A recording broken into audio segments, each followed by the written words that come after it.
You know that feeling? Stomach kind of tightens when a bill you weren't expecting just lands. Oh, yeah. Or just that constant juggling act, paycheck to paycheck. Exactly. Or maybe carrying, the weight of debt. If that sounds familiar, well, you're definitely not alone. Money stress feels like it's just part of being an adult. Yeah, it really, really does. The details change, of course, but that underlying financial pressure, so many people feel it. But here's the thing that got me in our sources this week. It's not just like a bad mood or a worry that nags at you. Uh-huh. The science actually shows what money stress does, and it's pretty significant, actually kind of dramatic, scientifically speaking, in terms of the effects. Yeah, it's easy to think, oh, it's just mental, it's just worry. But the science is clear. There's this really deep link to our physical health, how our brains actually work. So that's what we're going to do today, a deep dive into what's happening inside us, biologically, psychologically, when money's tight. We want to get the scientific lowdown and see just how far this stuff reaches into our thinking, our health, even our relationships. And understanding why it happens, the mechanics of it, that's really the first step. It helps you see how it might be playing out for you personally and, maybe start thinking about what to do about it. Okay, let's jump in, starting with the brain, the control center. When money worries pop up, it's not like your brain just sits there. It gets busy. It really does. Our sources point to the amygdala. You can think of it as the brain's alarm bell, basically. Okay. So when it senses a threat, could be a tiger, or it could be, like you said, a text from the landlord about rent. Ding, ding, ding. The alarm goes off. That immediate, uh-oh feeling, even if it's not a physical danger. Exactly. That's the amygdala. Yeah. And that alarm triggers cortisol, the stress hormone. Cortisol. Heard of that one. Yeah. And a little bit short-term can be useful. Gives you a quick energy burst, helps you deal with the immediate Like a little get-going kick. Precisely. But the issue, and our sources really stress this, is when financial worry isn't short-term, when it's constant. Day in, day out. Then that alarm just keeps ringing, cortisol keeps pumping out, and that long-term exposure, that's where the damage happens. We're talking burnout, constant anxiety, finding it hard to make good decisions. Makes sense. Even memory problems. Like, that feeling when your brain's just foggy. You forget where you put things. Totally. I always blame myself. I'm just being scatterbrained when I'm stressed about money. Forgetting keys, walking into rooms. It's likely not just you. It's a physiological thing, a direct result of that ongoing stress. It connects right back to those times you feel completely snowed under by money stuff. Yeah. There's a real biological reason for feeling that overwhelmed. So yeah, definitely not all in your head, as one source put it. Which leads us neatly into the physical side of things. It's not just mental strain. The science shows real physical consequences. Absolutely. The link between chronic money stress and physical health problems is, well, pretty strong according to the research. We're talking things like high blood pressure. Wow. An increased risk of heart disease, serious health issues. Yeah, you kind of know stress is bad generally, but seeing it linked directly to heart problems, that's sobering. And it doesn't stop there. Insomnia is a big one. Just can't sleep, always drained. A weaker immune system, so you kept every bug going around, even changes in weight, up or down, and digestive problems. It really hammers home how connected mind and body are, especially around finances. It's like your body's literally keeping score of your bank balance worries. That's actually a really good way to put it. Yeah. And maybe the most startling finding from the sources, people with high financial stress have a higher chance of dying younger. Whoa, okay. That really puts it into perspective. This isn't trivial. Not at all. It's a stark reminder. Your financial health and your actual physical health, your lifespan, Yeah. they're tied together. Okay. Now something else. That feeling when you just can't think straight when dealing with money, like your brain just shuts down. Cognitive impairment. Sources say money stress can literally make it harder to think. That's right. There was research, I think, out of Princeton that was quite eye-opening. It suggested financial stress could potentially knock off, get this, up to 13 IQ points temporarily. 13 points. That's Not huge. Yeah. That's the difference between feeling sharp and feeling like you're wading through treacle mentally. Exactly. I definitely feel that mental fog sometimes, like trying to do taxes when I'm worried about cash flow. Forget it. And it's not just a feeling. There's this concept, the source is called the bandwidth tax. Think of your brain having like limited processing power, right? Limited bandwidth. Okay, like on my phone. Yeah, pretty much. Yeah. When your mind is constantly chewing over money, worries, making ends meet, paying bills, it uses up a massive chunk of that bandwidth. So there's less left over for other stuff. Exactly. Less energy for thinking clearly, planning, problem solving, being creative. It's like running too many background apps. Everything just slows right down. Okay, so the brain's got limited juice, and money worries are just draining the battery constantly. That's a great analogy. Yeah. And a big consequence of this reduced bandwidth. You're more likely to make poor decisions. Ah. When you're mentally drained, you're more vulnerable to, say, impulsive buys. That, oh, I deserve this moment that feels good short term but hurts later, or just missing important details because your focus isn't there. It really is a vicious cycle then, isn't it? The stress makes thinking harder, which can lead to worse decisions, which just creates more stress. Precisely. It can spiral. Okay, let's shift gears a bit. It's not just us individually. Money stress takes a toll on our relationships too, right? Oh, absolutely. Sadly, yes. Our sources consistently point to money as like the #1 thing couples argue about. One study mentioned, I think Ramsey Solutions confirmed that, and it's a major factor in divorces too. You hear that all the time, don't you? Money fights being a huge issue. And the triggers are so varied.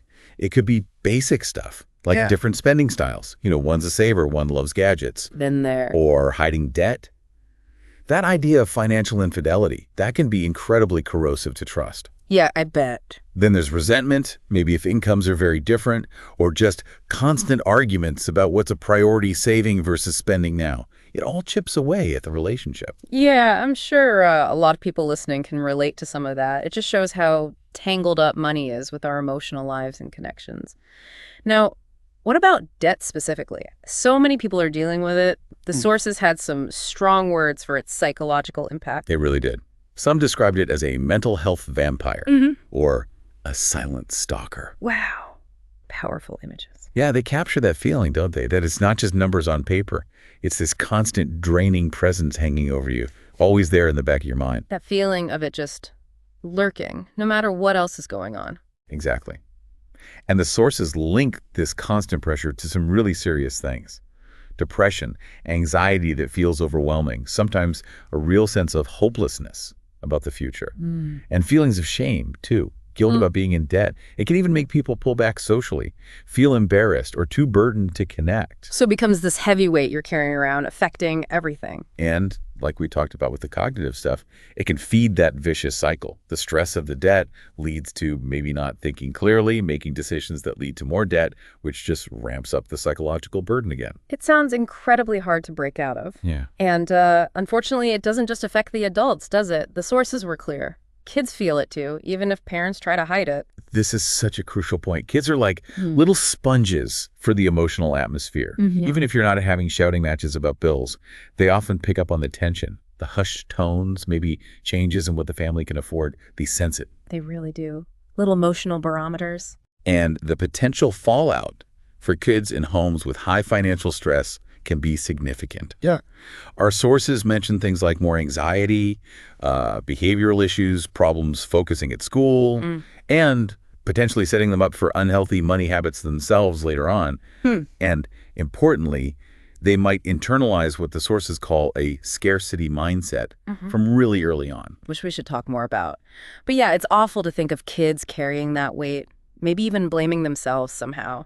And those early experiences can echo for years, affecting their own financial future. It really can shape their whole outlook. So let's unpack that scarcity mindset idea. Yeah. What the sources mean is this deep down belief that there's just never going to be enough money, a constant feeling of lack. It's that feeling of always being behind, always scrambling, even if objectively maybe things aren't that bad at that exact moment. Right. And while it's a totally understandable reaction to hardship, the irony is this mindset can actually make it harder to improve your financial situation. How so? Well, our sources explained it creates this laser focus on just getting through today, immediate survival, which makes it incredibly difficult to think long-term, saving for retirement, investing, planning ahead. That makes total sense. If you're worried about next week's groceries, thinking about 30 years from now feels impossible. Exactly. Yeah. It can also lead to that impulsive spending we mentioned, the I deserve a treat thing, just for a moment's relief from the stress. Right. And it can keep people stuck. Staying in a job they hate, for instance, because the fear of having nothing is so strong, even if there might be better opportunities out there. So it's like an invisible fence keeping you penned in, even when the gate might be open. The sheer mental exhaustion stops you from seeing it. That's a good way to think about it. And this constant drain, this chronic stress, it can show up in ways you might not immediately link back to money. like feeling totally unmotivated. Yes. This part really hit home for me, that feeling of just zero drive. Can't get going. It's so easy to beat yourself up, think you're just being lazy. But the sources suggest, hold on, maybe it's not laziness. That lack of motivation, that constant exhaustion, it can look a lot like burnout or even depression. And it might be a direct result of that long-term financial stress. Because your brain is stuck in Survival mode. That's how the sources put it. When you're in survival mode, your main goal is just making it through the day. Long-term goals, creative projects, they just fall by the wayside. There's no energy left. So if you're feeling that way, it might not be a character flaw. It might be the weight you're carrying. Exactly. And it's really important to have some self-compassion around that. Yeah. Recognize the burden might be heavier than it looks on the surface. Okay. So the picture's pretty heavy, but there's hope, right? The sources don't just leave us there. They talk about first steps, practical things to start breaking the cycle. Not magic wands, but starting points. Definitely. It's about beginning to feel like you have some control again, which itself starts to reduce the stress. So a key first step, pretty much all sources agree. Track your spending. Know where the money's actually going. Exactly. Use an app, a spreadsheet, pen and paper, whatever works. Just getting that clarity is foundational, even if it feels scary at first. Like switching the light on. Got it. Yeah. What's next? Start building a small emergency fund. Even just say £500 or $500. It acts as a buffer. Right. So that when the boiler breaks, it doesn't immediately send you into a panic or into debt. Precisely. That little cushion makes a huge psychological difference. It stops small problems becoming huge crises. Makes sense. Anything else practical? Automate things where you can. Set up automatic transfers to savings right after payday. Schedule bill payments automatically. Takes the decision-making out of it. Reduces that mental load we talked about. Exactly. Less juggling, less chance of forgetting, less daily stress about managing it all. It frees up bandwidth. Okay, good tip. What else? Talk about it. This one can be tough, but our sources stress how important it is. Shame loves silence. Sharing your worries with a partner, a trusted friend, maybe even a therapist. It breaks that isolation, makes you feel less alone. It really can lessen the burden. Just getting it out there can be powerful. Reduce that shame factor. Definitely.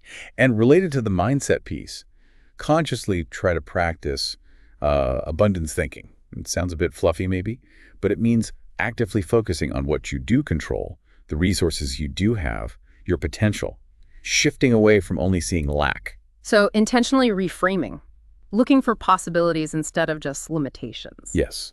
And finally, don't be afraid to get professional help. Seriously.